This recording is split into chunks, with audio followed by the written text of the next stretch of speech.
From the Daily Catch, this is The Catch-Up, and I'm Emily Sachar. This episode of The Catch-Up is brought to you by Hudson Solar and Battery Solutions, your local experts in energy independence. In Red Hook, Rhinebeck, and across the Hudson Valley, Hudson Solar Solutions helps homeowners and small businesses become more resilient. The only way to truly lower your electric costs is to reduce what you use or to generate your own power. Hudson Solar Solutions designs premium solar and battery systems built to do exactly that safely and reliably. Visit hudsonsolarsolutions.com to see what energy independence looks like. And now this week, after more than 4 decades shaping the look and feel of homes across the Hudson Valley, Hammertown, the beloved furniture and design store with locations in Rhinebeck, Pine Plains, and Great Barrington, is closing its doors. Founder Joan Osofsky says the decision comes after 6 years of trying to find a buyer, with multiple deals falling through. In the end, she said it was simply time to put Hammertown to bed. What began in a barn in Pine Plains in 1985 grew into a regional brand known for its signature collected style, an eclectic mix of furnishings that helped define a generation of Hudson Valley interiors. Now, as shoppers flock to final sales and reflect on what the store meant to them, we're joined by Joan to talk about building Hammertown, the joys and challenges of keeping it going, and what it means to let it go. The week of April 13th, Joan, welcome to the Catch-Up. Oh, thank you so much. Happy to be here, Emily. That's great. So, Joan, you have lived such a long and fruitful life, not to in any way suggest that you're an old woman, you're not. But how much of that is Hammertown, and what other things have defined you? Well, obviously, it's 40 years of my life. I came up here at the age of 40, and my husband and I at the time were, leaving suburban New Jersey and kind of doing a life-changing midlife decision. And his family owned Rosenberg farm, and he got involved with the farm, and this was before they had the dairy. And I always had a creative bent. When we lived in New Jersey, I had my own little patchwork business for a while, where I made quilts and things and sold them to New York boutiques. And I did some, small entrepreneurial things, but professionally, I was a teacher. So my kids were like in 6th grade and 8th grade. And it was a time where I don't know, we saw this property in Pine Plains. And from the minute I walked in that barn, and you couldn't even walk. There were back stairs, and the second floor was like caving in, and there were horse stalls on the first floor in the barn. And when everyone else in the family looked at it and thought, oh my God, it needs so much work, I think I manifested it right away, and I just said it's perfect. And so that began the journey of Hammertown. And I just knew that it was a time in my life where I could give a few years to it and see if it would make it. And if not, I would go back to teaching.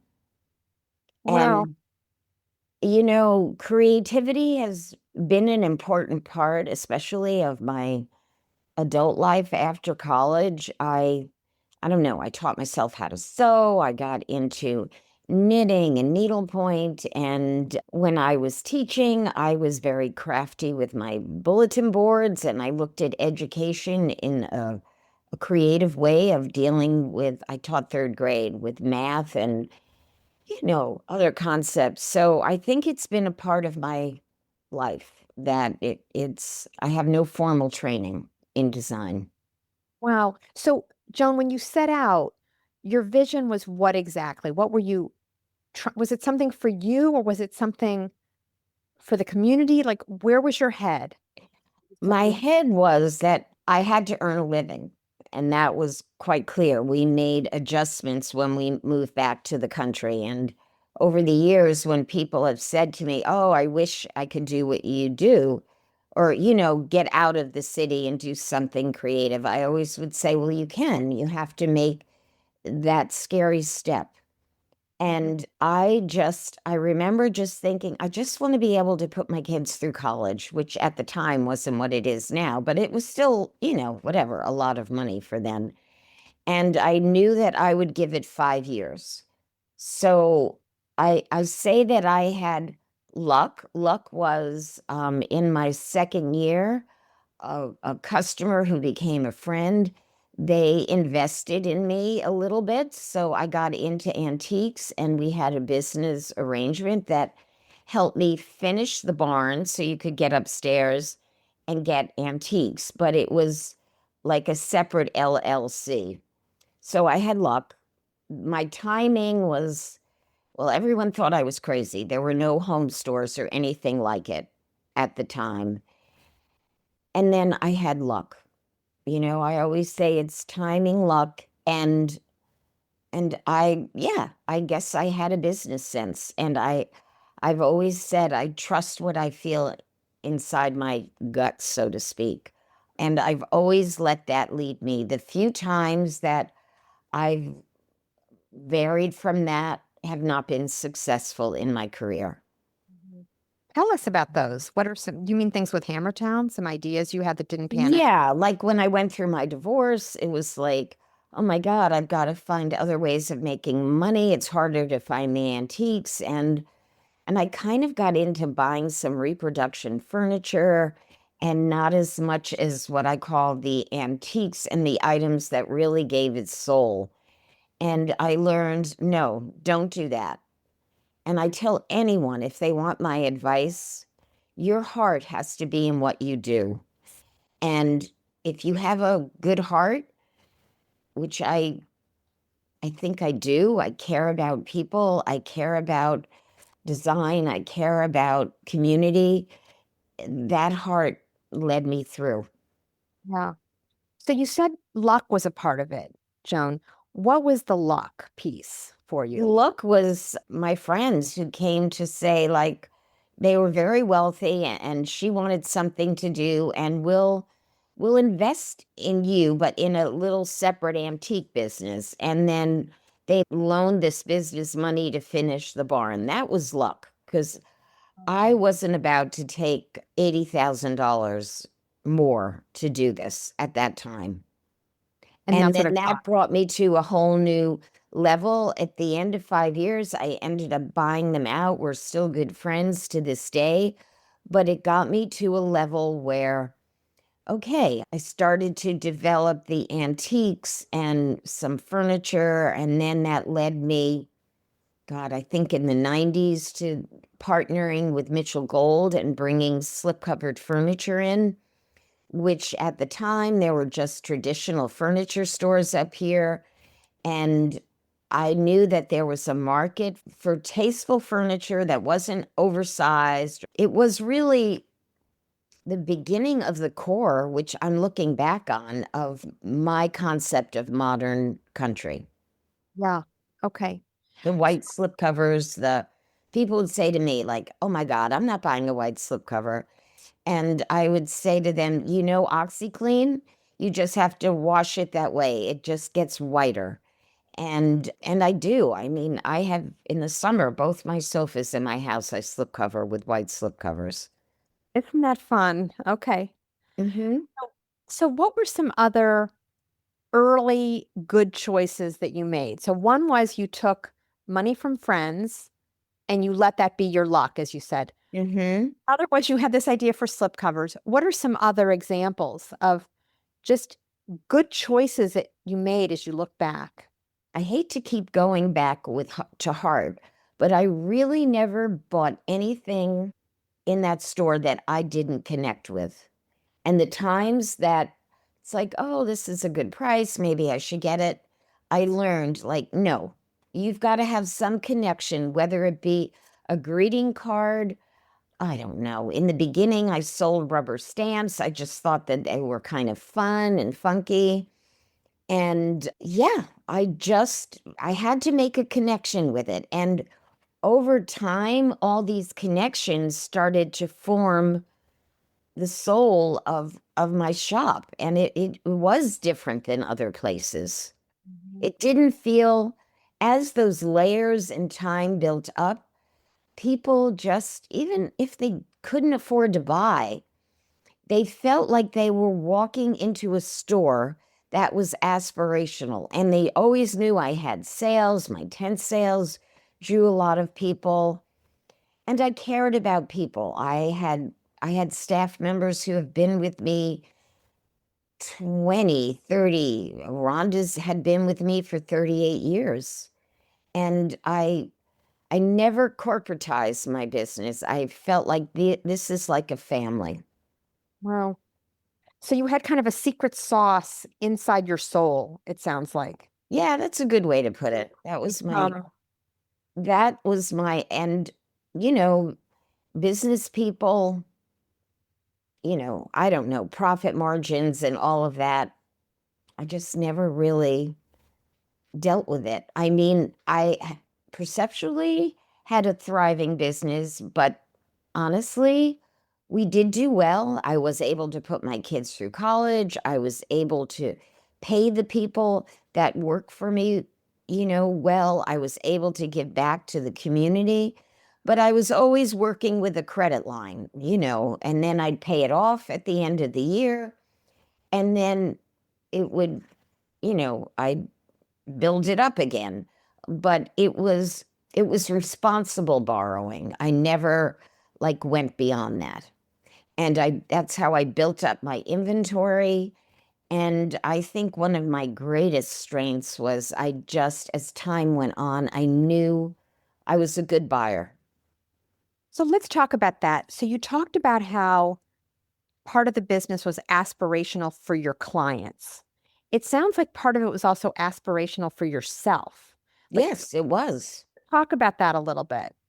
Well, in the 90s, I went over to England and France and was bringing antiques back. I was not only able to furnish my home, but create this environment that I was happy to walk into every day.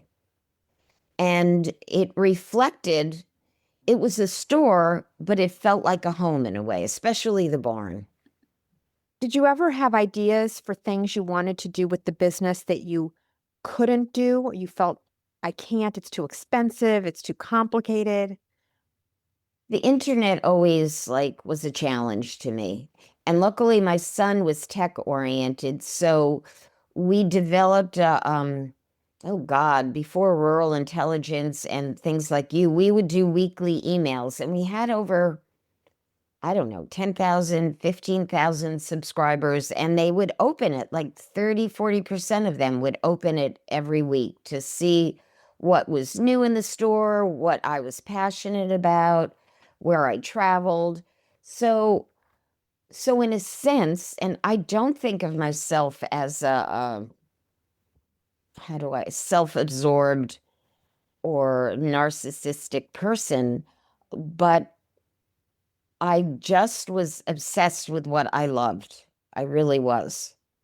Okay. And that came through in my business. Yeah. You mentioned a few minutes ago also you had kind of a 5-year vision, and yet here we are at 40 years. How did you manage the 5-year mark? How did you manage the 10-year mark? Well, had I not got into Mitchell Gold Furniture, I don't know if I would have opened other stores. I was able to get help and pay them, and I could earn a living from it. That was 5 years. And then 10 years, I took this leap into Mitchell Gold, and it just increased my business by leaps and bounds. And that's when, I don't know, I just thought, well, maybe I should open another store and protect the territory. And so we opened a store in Hudson. I got a year's lease, and that lease was canceled. And then through Dick Herman's and his wife at Oblong, they said, well, there's a space right next to us in Rhinebeck. So that's when I moved to Rhinebeck. And then I did Great Barrington. And really, I don't know. I didn't do any serious business planning. I just did it, and I was very lucky. I would always tell people, don't think that bigger is better, because it necessarily isn't, but we made it through. When I look back now, it's like I never liked staffing and dealing with HR and stuff like that. And that became something that, ultimately became a problem for the business as we got bigger. Yeah, yeah. So talk a little bit more about why Rhinebeck. Was that just the luck of the draw that the Hermans made a recommendation and you said, Yeah, yeah. And Rhinebeck was, a thriving community. There weren't, Hudson wasn't Hudson yet. And I got people from Rhinebeck. And really, Rhinebeck is a store that I think really made us into a brand, because people walked in there and then they would also like, oh, well, this place is great. And they'd say, well, if you really want to get a taste of what Hammertown's like, drive over to Pine Plains. So, had I not done that, I think we are in the middle of nowhere for many years and still are. So it's not like I'm getting people that are walking around town and going into the store.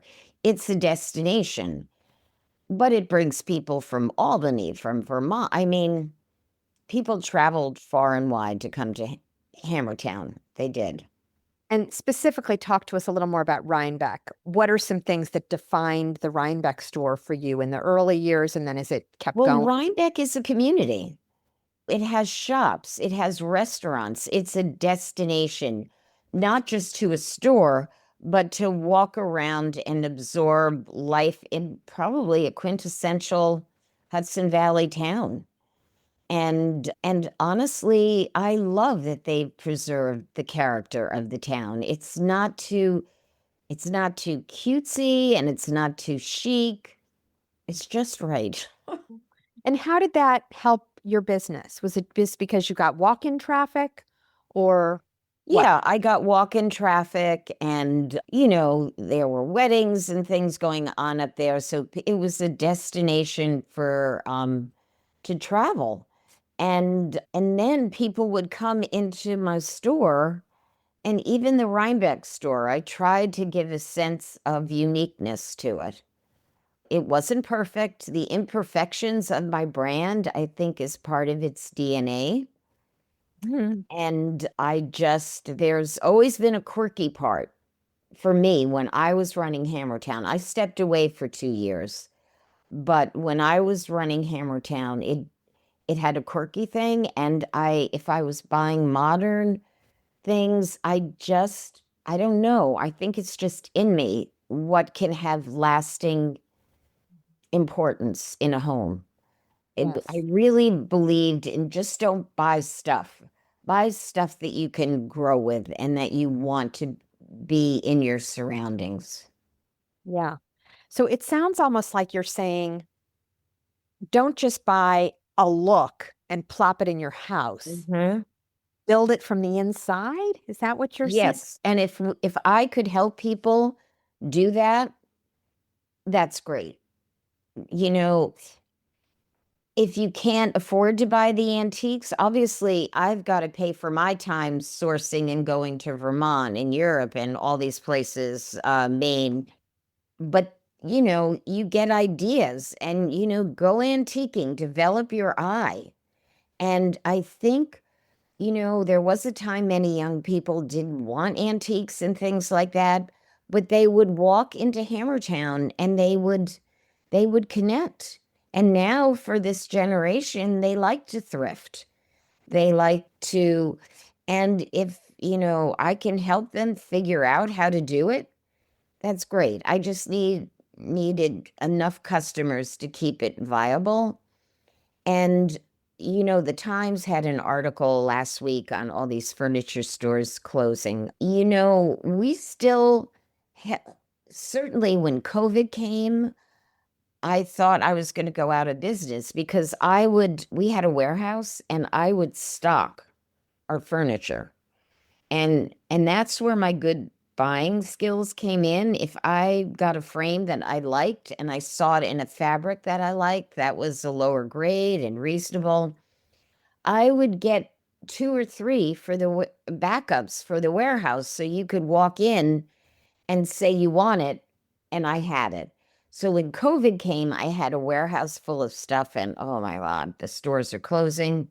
But ultimately, it brought my business to a whole new level. I mean, we had no debt, we had hundreds of thousands of dollars in the bank, and it was a different time. And so I'm not closing because we went bankrupt or anything like that. We just, made some decisions that ultimately, when I stepped away, my daughter came in, who's very talented, but she changed it a bit. And her focus was more in the home design.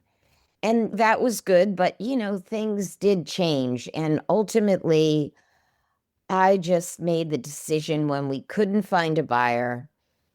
I I realized, you know what? I've put my time in, and it wasn't a passion of either of my kids that they wanted it for themselves like me.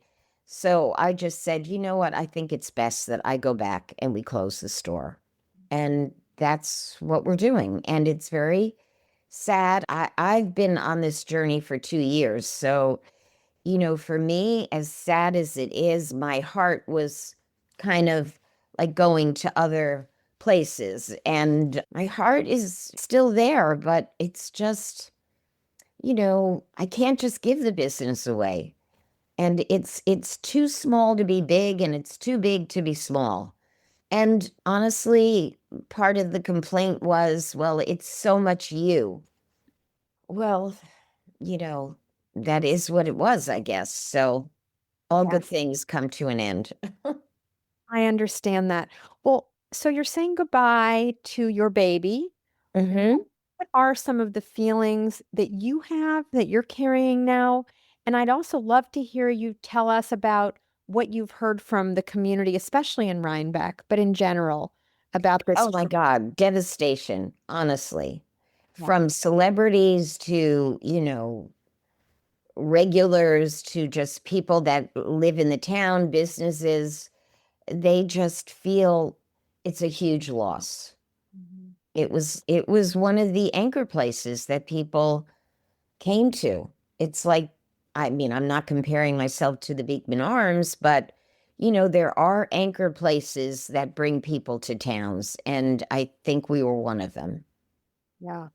And what do you think that was about? Was it all the things you've said, just I walking? just think, oh God, if you go on my Instagram, read what Hillary Burton and Julie Rudd said, amongst all other people. It's like, it's part of their history of living in the Hudson Valley, rugs that they bought that their kids, when they were babies, crawled on, and, holiday gifts and all the furniture in their home. It's memories. And it's not like you went to Bloomingdale's or Raymore and Flanagan. It's like you have a part of something that was important. And I'm just quoting what these people said to me and what I feel my life's work was. Mm. And how do you feel, Joan, as you absorb the idea of the end? I'm, I think I've mourned this for a few years. The idea of potentially closing and not wanting to like deal with it. Like I can't imagine my life without it. But I've had some years to deal with it. And I know when I said that I wanted to come back and close it, I knew that I was ready to do this. Mhm. Good. So I'm at peace.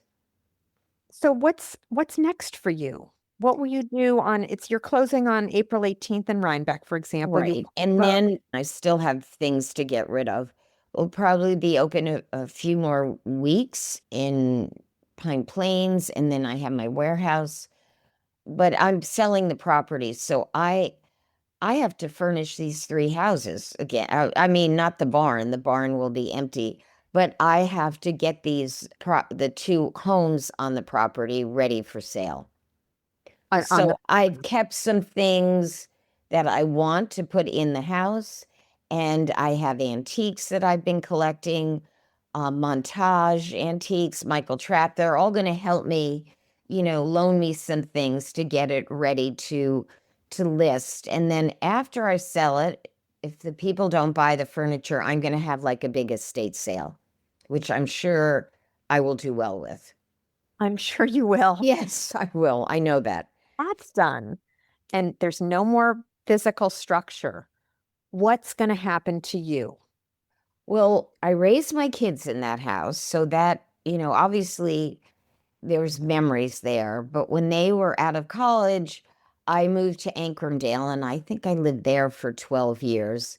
And then smartly, about 12 years ago, I think, I bought a small house in Lakeville, Connecticut. So I love where I live, love it.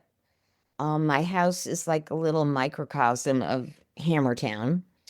I travel. I have a good friend who lives in France half the year.